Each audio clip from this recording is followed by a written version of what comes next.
know your rights in the place you have arrived at or are on your way to? Yes, you, me. We all have rights because we are human beings. They are universal human rights. The Declaration of Human Rights states that all people are born free and equal in dignity and rights. So, if I am a person who emigrated and am not in my country, do I have rights too? Yes, of course. We have rights, regardless of race, sex, nationality, religion or language, or any other condition. It is important for you to know that you have the right to be free, make your own decisions, and not be enslaved by anyone, nor tortured or subjected to cruel, inhuman, and degrading treatment. But something like that happened to me during my trip. Can I seek help?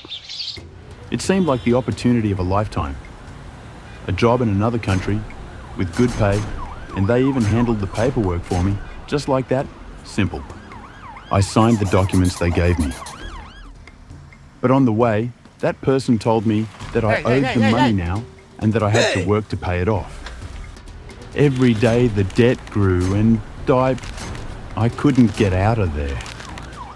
This seems like the crime of human trafficking. They convince you, provide transportation, transfer, and reception, and then you cannot leave them. They impose a debt or a threat that seems like a chain. They control and exploit you. They profit from you, even if you resist. For example, Lucia traveled to another city to meet a man who won her over on social media. And when she arrived, he forced her to work in a brothel, hiding her documents and threatening to do something to her family.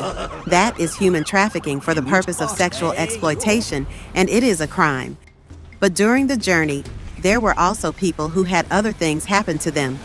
Like Luis, who paid money to someone to be able to cross that border because he didn't have his papers. But at every point in the journey, they asked for more and more money. Or like Alberto, who was kidnapped during the journey. No one knew where he was, but those who took him demanded money from his family in exchange for his release. And what happened with Marta, who, after giving more and more money to the traffickers, ended up with nothing, and those coyotes began to abuse and beat her. Make it clear, if someone facilitates a person's illegal entry into another country in exchange for a benefit, like money or favors, they are committing the crime of human trafficking. They are a trafficker.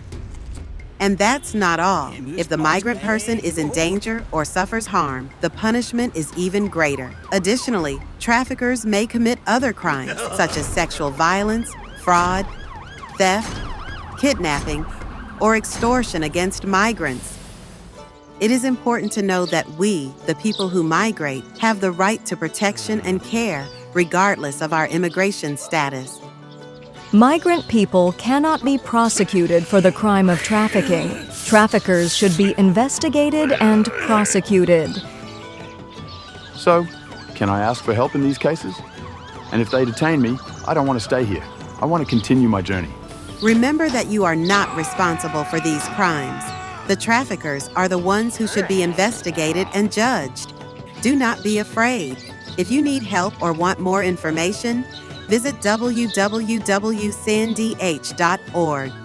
Let's stop human trafficking and the smuggling of migrants.